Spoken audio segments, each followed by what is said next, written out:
Good evening. My name is Bob Higgins. I'm the former presiding judge of Navajo County and now the presiding judge of Pinetop Lakeside Justice Court.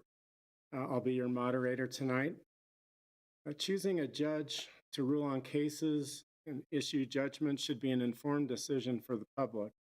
And tonight is your chance to introduce yourself to that public and for the people of Snowflake Taylor to get to know you as a Justice of the Peace candidate and to hear your thoughts about what it means to be a Justice of the Peace. Before we begin tonight, I'd like to ask everyone to turn off any personal electronic equipment, your cell phones, so we don't have any interruptions. And to let you know that the Navajo County Bar Association, which sponsors this event, is a nonpartisan organization of attorneys who practice in Navajo County.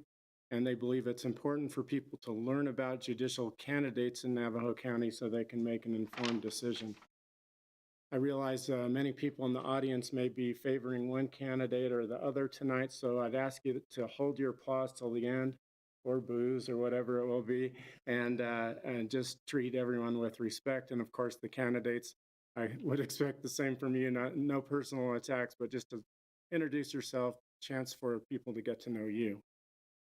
The timekeeper for this evening is in the front row, our county attorney, Brad Carline. Thank you, Brad, for doing that. And he will hold up cards for candidates to glance at to know how much time is left.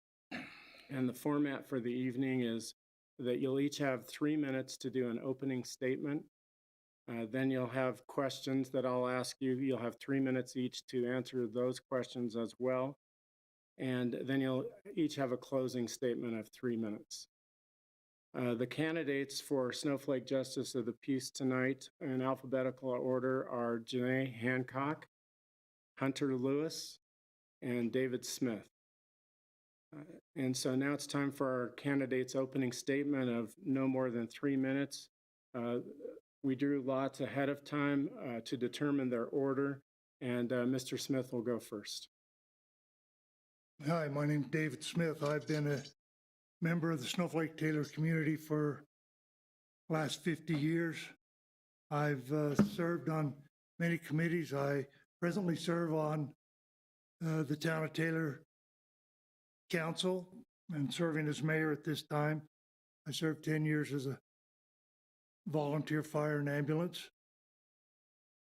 I believe this position deserves a person of the community, which is what I fit best. I get along with people well. I have experience working and dealing with people, and I've been very successful in my business world. I've been had several businesses over the years and been very successful in them. I have dealt with budgets, accounts payable, accounts receivable, salespersons, and I'm a problem solver. I'm comfortable with all aspects of being a justice of the peace. Thank you. All right, thank you, Mr. Smith. And next up is Ms. Hancock. Good afternoon, everyone. My name is Janae Hancock, and I am running for Justice of the Peace for Precinct 3. I want to start off by thanking the Navajo County Bar Association and Judge Higgins for giving me this opportunity to participate in this forum. I have lived in Arizona my whole life and grew up in a small town, St. John's, Arizona. I grew up with my mom working for the county attorney's office, and my dad was an Apache County sheriff deputy. Growing up, I got different perspectives of the legal system. I was raised with values and the importance of honesty and integrity. I have been married to my husband, Dane Hancock, for 8 years, and I've been a part of this community for 9. During those 9 years, I have been with the court system and for being with the Snowflake Justice Court. I take annual courses to keep up on these statutes and laws and work with these daily. I currently am a judge pro tem, as well as a member of the Lions Club and an ambassador with the Chamber of in Snowflake. I have enjoyed getting to know the people of this community, as well as Heber Overguard. I hope to serve them as their new Justice of the Peace. Thank you.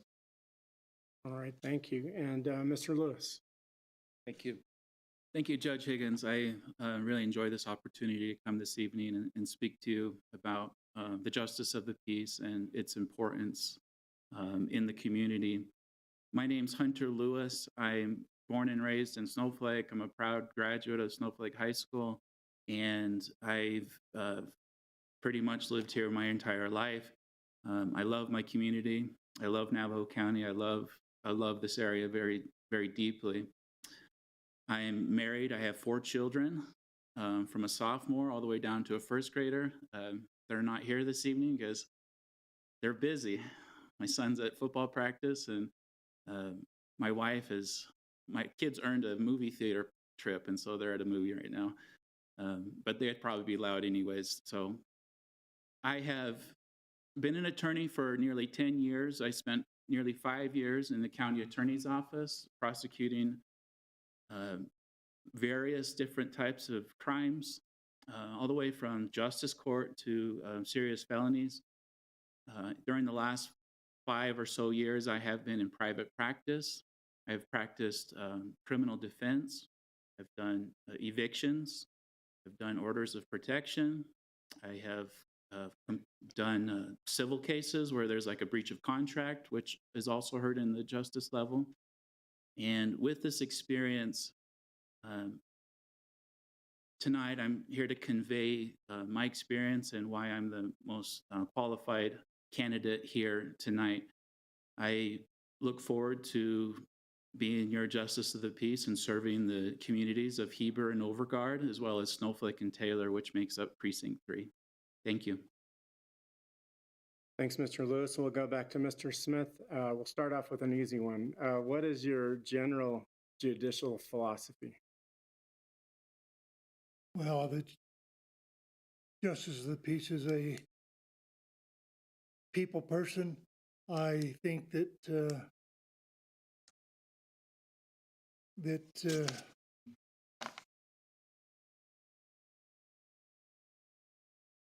people have the right to come and face their accusers and be able to state their case. I think that it's fair for everybody, and I think that that's probably the biggest part of this job. All right, thank you. And same question for you, Ms. Hancock. What is your general judicial philosophy? To always be fair, neutral, and impartial, provide good quality, fair justice to the community, and make sure that everyone has the opportunity to be heard. Treat everyone with respect in your courtroom and show that equality is in your courtroom. To even run the justice court in the most efficient way possible to make sure that the citizen's experience is equal, quick, and professional.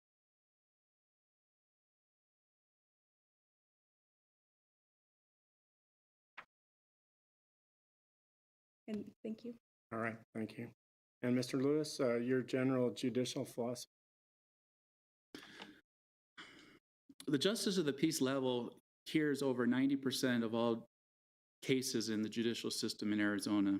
If you look at Superior Court and Court of Appeals and Supreme Court, most of everything is heard at that level, including traffic, misdemeanor cases, DUI, shoplifting, small claims court, and those type of things. My philosophy, when it comes down to it, is a judge is impartial. A judge needs to be objective and hear both sides and have a neutral standing and hear what the evidence is, determine what who is in the wrong or who is in the right or who is the winning side based upon what they hear. In judicial setting, it's very important that a judge is not on the bench trying to make law or extend rights. A judge is limited to what it has been given the statutes by the legislator. And so they have a role to play to apply those laws as written. A judge is not up there to determine what those laws are. All right, thanks, Mr. Lewis. And so we're going to rotate who goes first each time. So this time, Ms. Hancock, as a prospective judge, what would you consider your greatest strengths and weaknesses?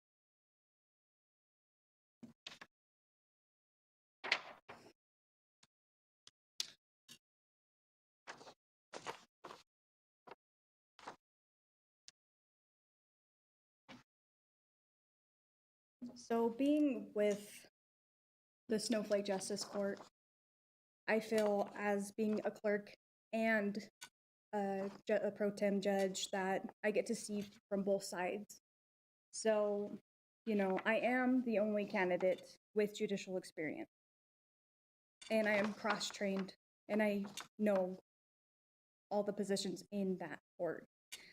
And for me to have that knowledge of even like the computer system, I think that would benefit me, especially if there was, let's just say, an emergency protective order, because I would be able to get that paperwork finished and get it submitted to AZ Point. So AZ Point is a system we use for the officers in order for them to check and see if there is an active protective order in place.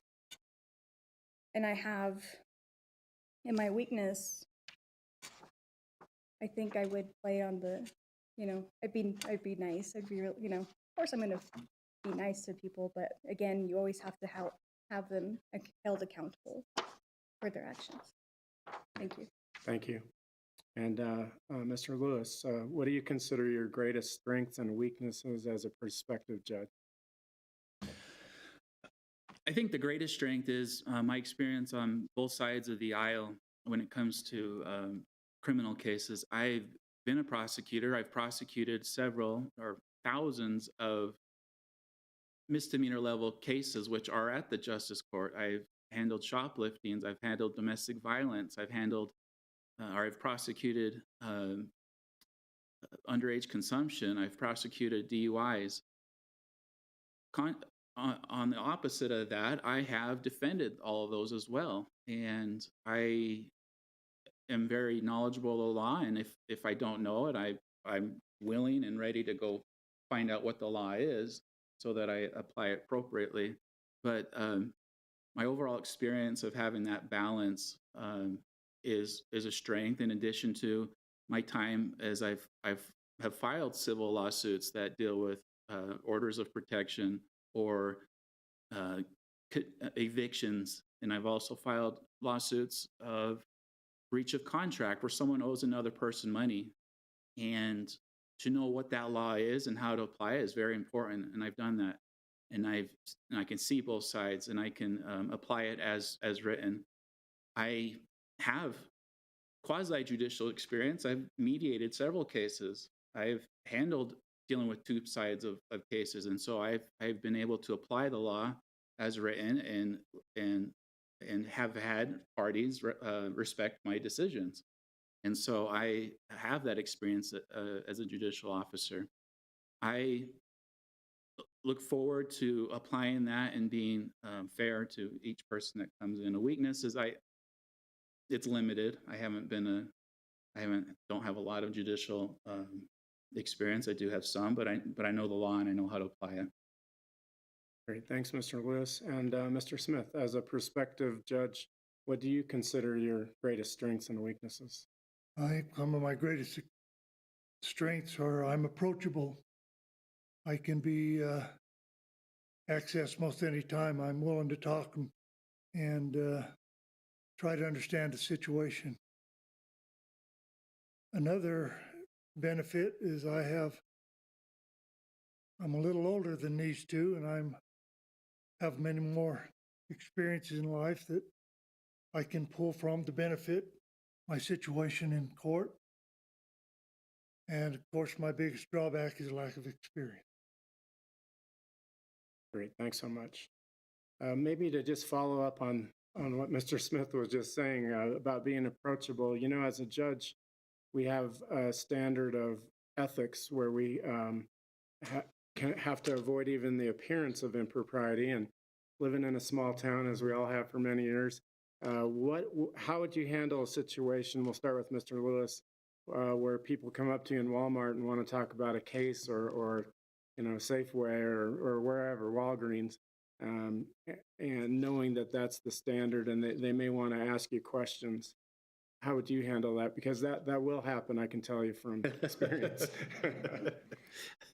Our current justice of the peace is Fred Peterson. He's probably related to a large portion of the town, and he has dealt with that, I think, pretty remarkably. People, and you're going to see people, and you want to be part of the community. I certainly am. My wife's a teacher, and my kids are all in the schools there, and so it will happen. The way I would approach it, I definitely will be respectful, and I will be cordial, and I will explain to them that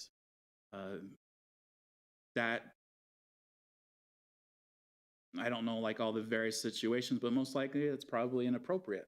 And I will love to hear from them in the appropriate setting of what they have to say, because I truly believe both sides need to be heard. And so I'd be cordial, but tell them I can't do that. It's a straight answer. I don't know of any other answer. All right, thank you.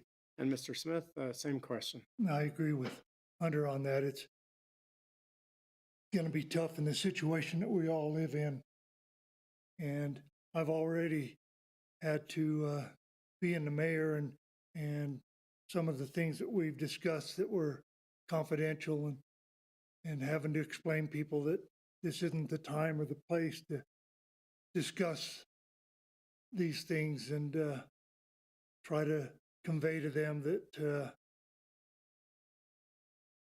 we can't do it at this time. We have to come back at another time or different location or different situation to proceed with these questions. Great, thank you. And Ms. Hancock. So I am a people person. I love meeting new people. So of course I will acknowledge them and visit, but we don't talk shop unless we're in the shop. I understand that people want help and to be told what they should do, but that's why we have attorneys.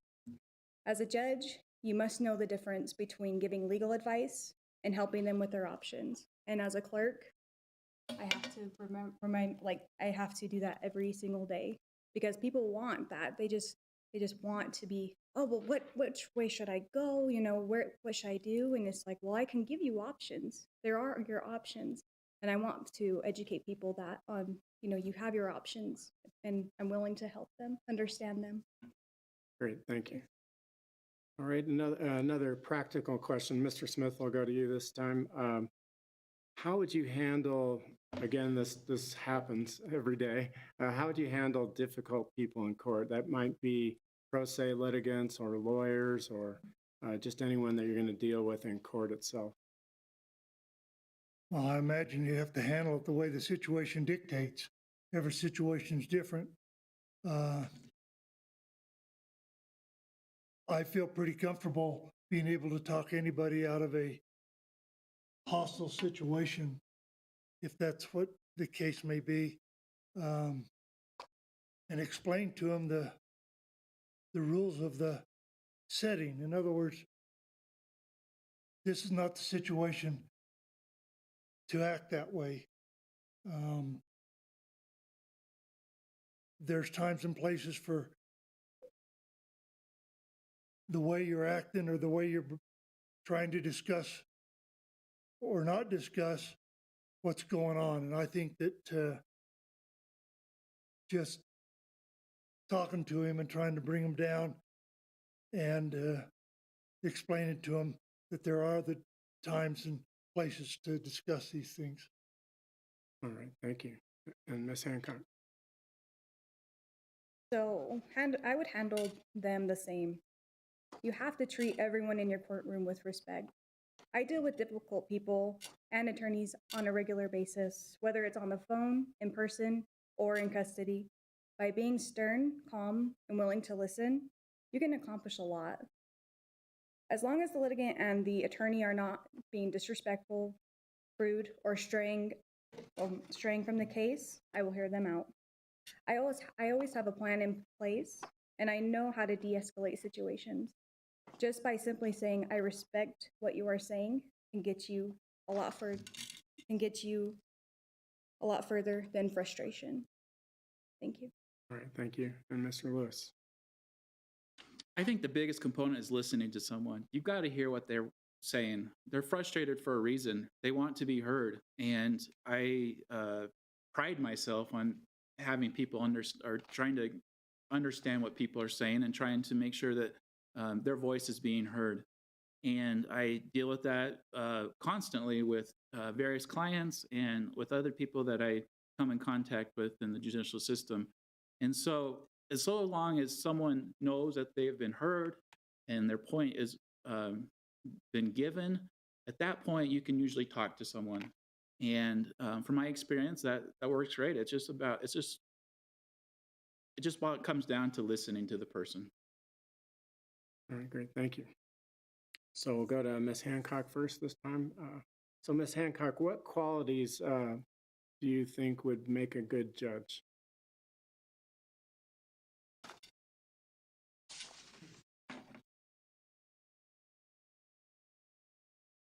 Well, I kind of went over them earlier, but I guess I'll just kind of play off of them. Fair, neutral, impartial, always willing to listen to people. They need to be heard.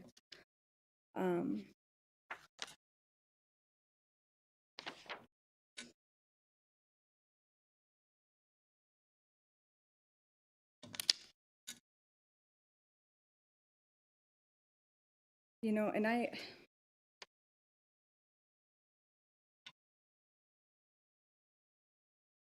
think that if you are not biased towards even law enforcement as well, that also can get you pretty far as, having good qualities of a judge. I think always to be kind and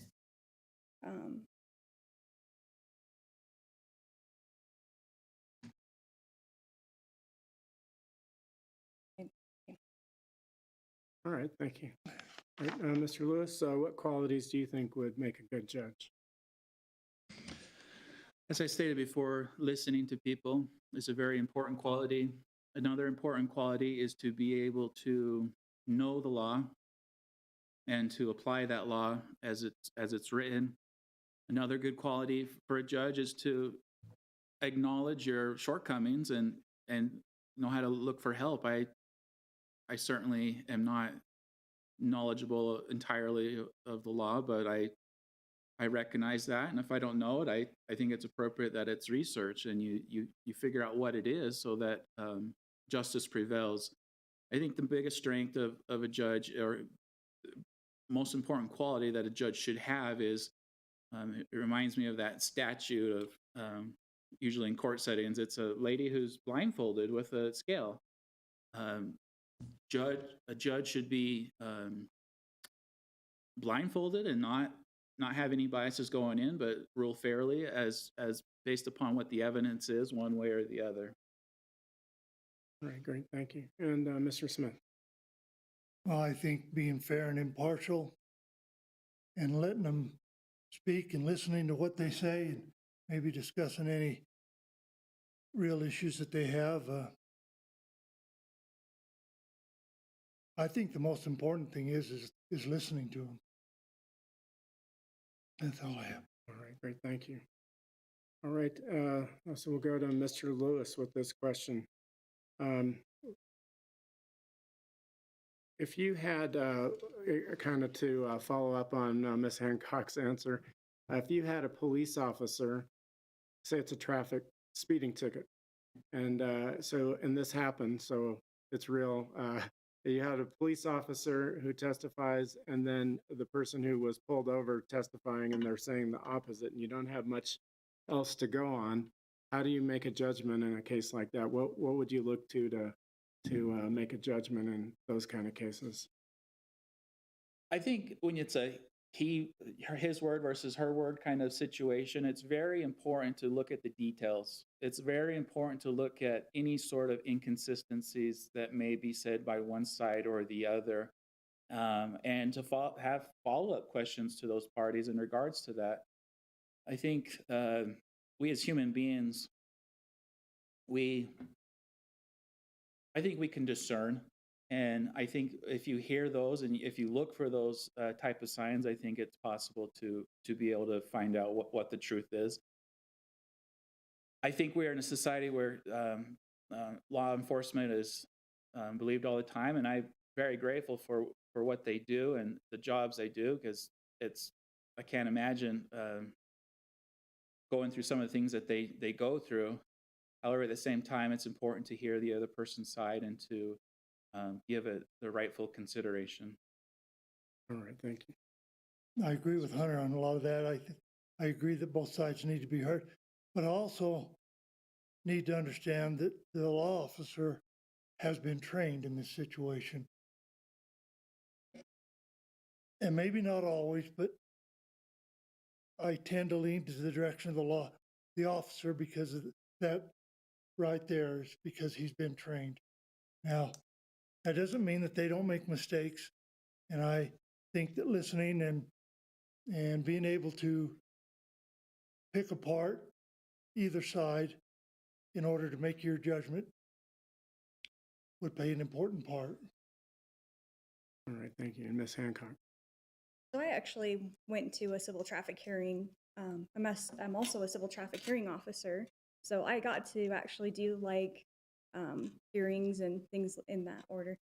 And it's funny because I remember this story came up to me from our John Lee. There was a judge in Apache County that there was a civil traffic hearing going on, and this guy was like, no, I'm telling you, my car does not go over 55. I can tell you that. Going up a hill, it doesn't. So what does the judge do? That judge gets in his vehicle and goes and tests it out. He's like, well, yep, you're right. It's dismissed. So I believe there's always two sides to a story. And, of course, officers will bring in their body cam footage as well. So you have to look at that too. But again, people have to be heard, and you have to hear their story and decide what the judgment is. And, whether it's an accident to even registration, we get those all the time. And I think people just want to tell the judge their story and just kind of, oh, well, this happened and this happened. And it's always good to hear them out. Thank you. Great, thank you. All right, now we'll go to Mr. Smith first on this one. To be a justice of the peace, there are different aspects of the job. One is to be an administrator and a supervisor of clerks, staff. What are your primary strengths in those instances as a supervisor or an administrator? Well, I've had many employees over the years. I've often, I've been in situations where some of my employees have come back and commented on what a good boss I was, and I often wonder what I do to become a good boss. But I think being fair to your employees and making sure that you don't ask them to do something you don't do yourself.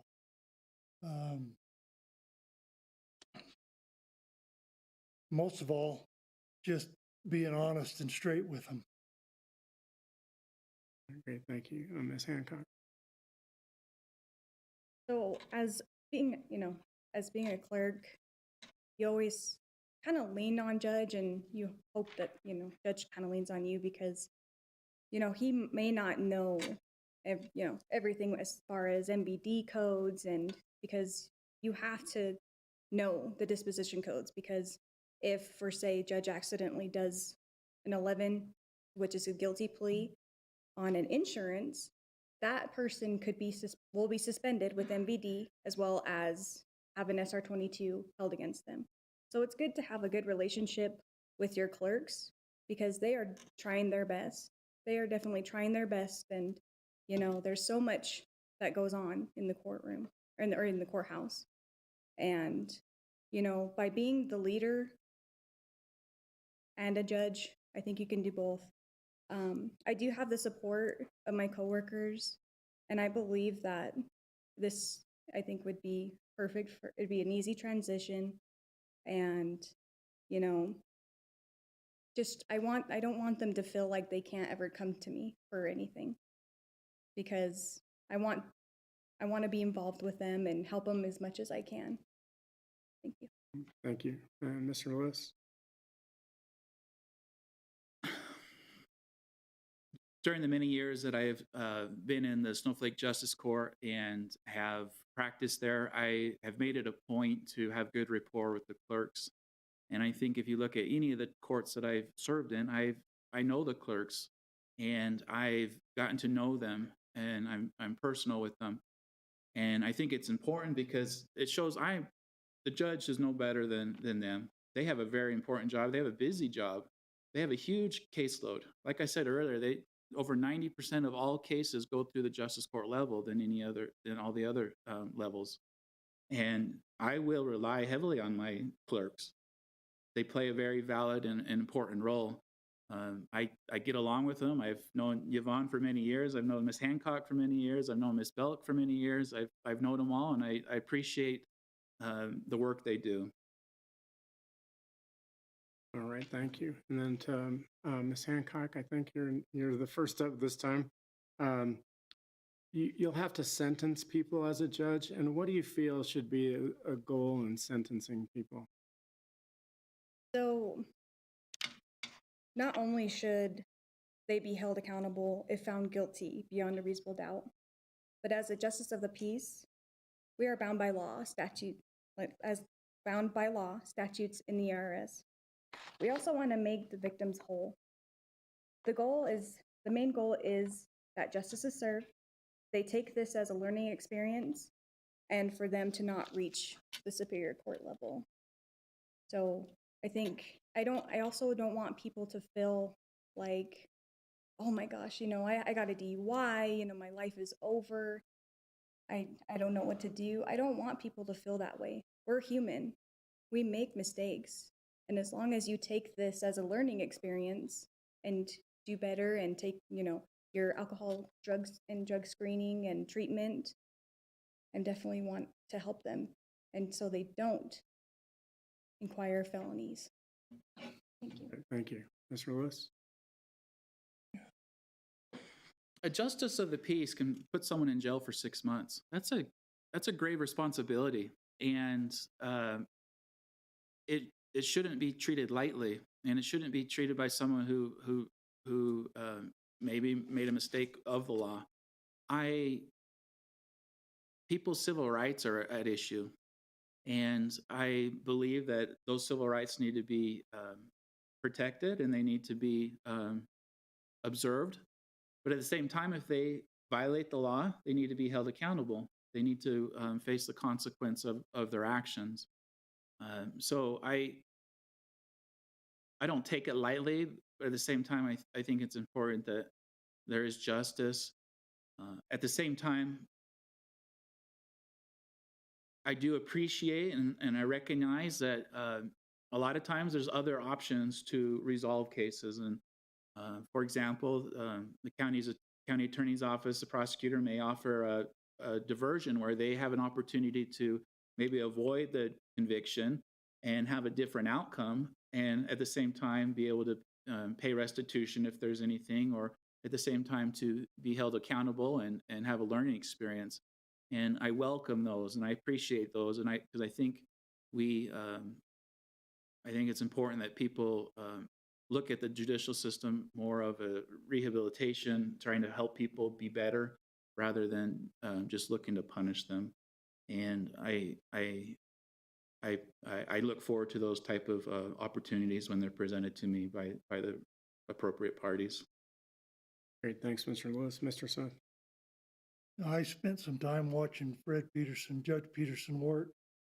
One thing that impressed me a lot is is he made the individuals that were being sentenced understand the situation they put him in. Haven't he had to dictate what they were going to do with their life for the next certain amount of time, whether it be paying a fine, serving jail time, or whatever the case may be. And the times that I watched him, I was impressed that each individual understood why Judge Peterson was giving him that sentence. And he understood what he was going to have to do to be able to make his situation right again with the law. And I think that there's a lot of situations that dictate different penalties and different way you handle it. And I think that being able to make them understand the situation they're in is very important too. All right, thank you.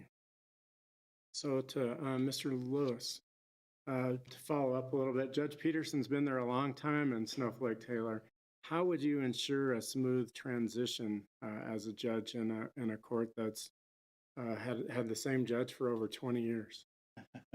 It's 28 years. Is it 28? 1994. Wow. My mom was his campaign manager back then. It's been he's been wonderful for the community. He's been people come to him with questions that may not even be in front of him, just to hear his advice. And I think it's important to be open to the community, whether it's in front of you or not. He has some advice.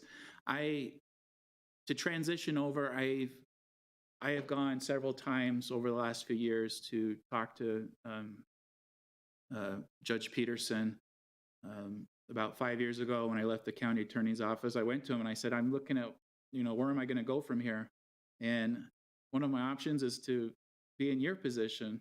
So I want to know what your plans are. But I don't want to run against you because I'll lose. So I know him very well. I know the court staff very well. And my relationship with those people will help me be able to have a smooth transition. I really appreciate Judge Peterson. Every time I've asked him, he says, run against me. He's encouraged me to run against him. That doesn't mean he's endorsed me, because he can't do that as a judicial officer. But he's probably encouraged these two candidates to run as well. I remember he encouraged John Saline to run 4 years ago when he lost. And he's been very open and very available, and I will plan on doing the same to the community. Great, thank you. I can't believe he's been there 28 years. I was a prosecutor in his court when he first started, so I feel old now. Giving your age up. Yeah. All right, Mr. Smith, how would you ensure a smooth transition? I don't think any problem with the transition with Judge Peterson. Judge Peterson is willing to do whatever it takes to help you get in this situation, to replace him, and he is only a phone call away if there's any issue. So I don't know what else you could do to transition into that situation other than have Fred at your back. All right, thank you. And Janae. Oh, sorry, Miss Hancock.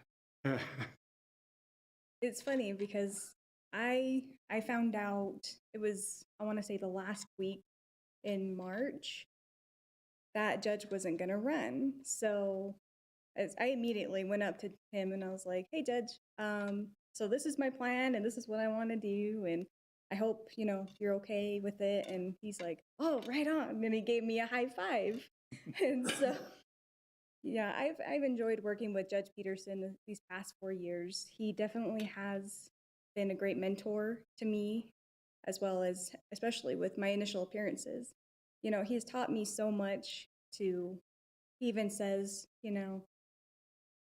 and you don't know what goes on in the case. Unless you're in that courtroom, you don't know. You made that decision because of what you believe in. And people might not understand that. And so the transition would be very smooth. And honestly, it would be a matter of me just moving my stuff from my desk now into the chambers. And so my support, again, my coworkers support me, and I think they're excited for me as well. But all in seriousness, this would be a dream come true to be your next Justice of the Peace. Thank you. All right, thank you. All right, to Mr. Smith then, if you had a lawyer and an unrepresented person in your courtroom, how would you handle that if the lawyer was well prepared and the unprepared person or the unrepresented person was not prepared? Well, since I haven't been in there in that situation, I'm unprepared too. I think that both sides deserve equal representation. And I think that if you have to ask questions that would help bring the case forward, and the attorney's going to, as Hunter knows, going to know all the right questions to ask and to know all the answers to those questions before they're asked. An individual going in there, such as me, in that situation, not going to know any legal ways to work the court. And I think just making sure that that individual that doesn't know the law understands that he can speak and get everything he needs out in order to serve his side of the story. I don't know how it should help him other than maybe asking him questions. I don't even know if that's possible, being a judge. All right, thank you. And Ms. Hancock. So each side deserves to be heard and provide their evidence to the case. Just because they are representing themselves, that doesn't mean they should be treated any differently and have the book thrown at them. They still have to be held to the same standards and follow the rules. So if it's to filing certain paperwork, to deadlines, they still have to follow the same rules, even though they're not represented. But at a later time, if they do decide to, oh, well, now I think I need an attorney to help me with this case, then we will just go ahead and postpone that and then continue on. Thank you. Thank you. Mr. Lewis. I have dealt with thousands of cases where either I was prosecuting someone who wasn't represented, or I've filed a lawsuit against somebody who wasn't represented. And especially as a prosecutor, I felt it was important that the person knew that I wasn't his attorney and that I wasn't on his side, to kind of go over his options. I felt that responsibility because a person isn't represented, and they need to at least have a general understanding of what was going on. I never took advantage of someone that wasn't represented, and I feel it's important that in court settings, if one side's not represented, it's important that patience is included and used to make sure that they have their chance to be heard. All right, thank you. And I think we're getting toward one more question. Okay, so I'll ask an easy one. Ms. Hancock, I'll go to you. Why do you want to serve as a Justice of the Peace? So right out of high school at the age of 18, I was working in the Superior Court in Apache County. I was looking for a file in the judge's chambers when I kind of just stopped and kind of looked around her chamber, and I thought to myself, I was like, wow, this is incredible. From that day, I knew what I wanted to do. And I believe from that day and my continued experience in the court system that I'm right where I'm supposed to be. So this has been my goal and my dream from day one since I stepped foot in the court system. And I believe that I will be the best candidate for the Justice of the Peace. Thank you. Thank you. Mr. Lewis. 13 years ago when I went to law school, I was trying to figure out what was my purpose and what was my end goal, and was pretty naive at the time and young and stupid, but I had this I don't know what you call it, enlightenment come to me, and I was like, man, I think I could be a really good judge, and I didn't think I was ready for it at that point, nor many years after that, but through my legal experience the last 10 years, I am at a point where I can apply the law as written and follow it and keep it as it should be. I have spoken to Fred Peterson many times over the years about this, and now looking at circumstances and looking at opportunities and looking at my goal that I set 13 years ago, it's time, and I look forward to filling that role. Thank you. Mr. Smith. I live right next to the judge that was before Fred Peterson, Sam Daniels. He's been a good neighbor over the years, and he off and on has talked to me about this position. And a couple of years ago, I was approached by Judge Peterson asking if I'd be interested in this position, if he would have me appointed, because he was debating whether to retire early and move on. And then he decided against that. So that left me kind of hanging out in the open, wondering whether I had to run or not.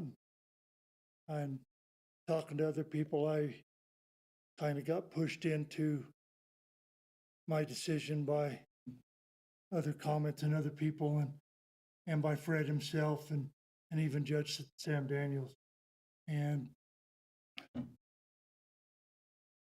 I feel that am old enough and had enough experiences in life to be able to make decisions and judgments in the correct way. And I decided that I would go ahead and make a run for the office. Had I known these two were running, I probably wouldn't have done it, but I'm here and I think that I'd fill the position well. Great, thank you. All right. Time for closing argument, timer. All right, so we'll do the closing arguments now, and we'll start this with Mr. Lewis and come this way. All right. Go ahead, Mr. Lewis. So you have 3 minutes for closing statement. Okay. The Justice of the Peace hears a large volume of cases, and it's a busy caseload.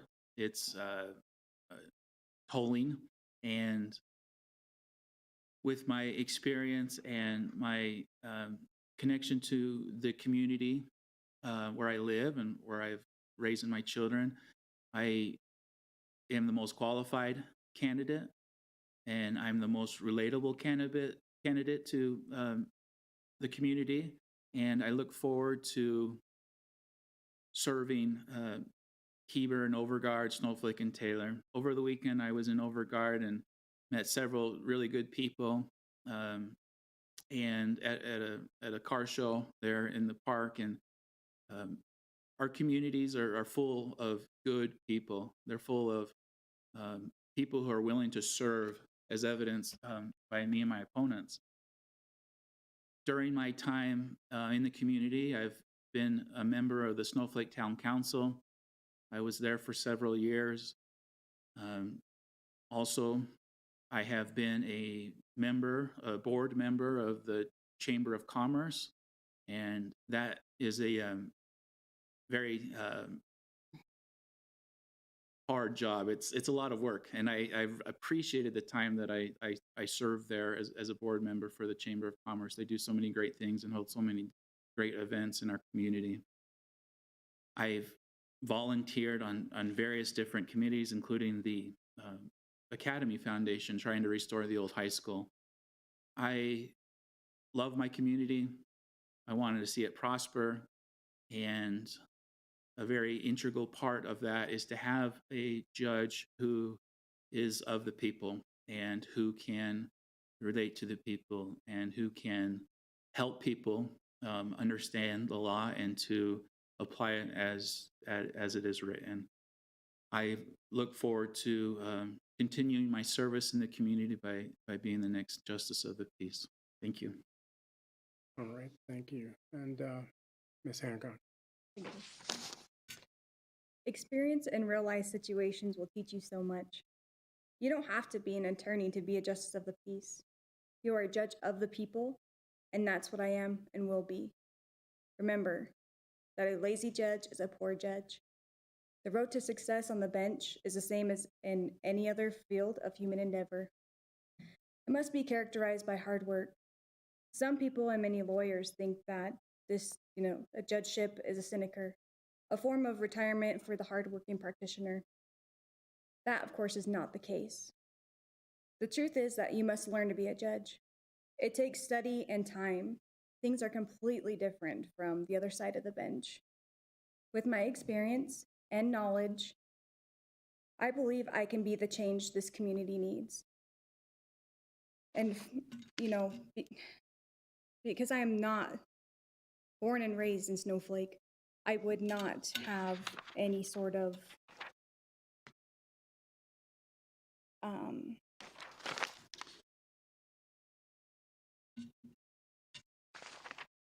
excuse me, I thought I had.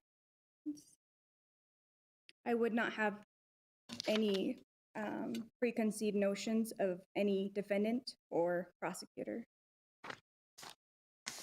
So I wouldn't have to recuse myself from any cases, and I believe that I can be that change for this community. Vote Janae Hancock for Justice of the Peace, the experience you can count on. Thank you. Thank you. And Mr. Smith. Well, I have been raised in Snowflake and Taylor, and I'm proud to say I have. The Justice Court is a people's court. I am a person of the community. I'm not of the legal community, but I am a person that has lifelong experiences making decisions, learning to get along and communicating with other individuals. I am fair and impartial. I am approachable. And most of all, I'm proud to be from the community. I also think that my experiences, life experiences, are very important in situations in the court, and that's one thing that I'm proud to run on. I'm happy to be here today, and I appreciate you doing this for us. And I'd also look forward to serving you as Justice of the Peace. Thank you. All right, thank you, Mr. Smith. I'd like to, at this time, thank the City of Sholo and TV4 for putting this on, and the Navajo County Bar Association. I'd also like to thank all of you who are here and participating in your civic duty to be informed citizens on who to vote for. I'd especially like to thank the candidates for your civil discourse tonight and for putting yourselves out there to run for public office. It's a good community service, and you should be proud to do that. Thank you. And I'd like to thank the viewers for watching tonight, and remember your civic duty to vote. And hopefully you were introduced tonight to 3 fine people, and you'll decide in the near future who to vote for. Thank you all. Thanks.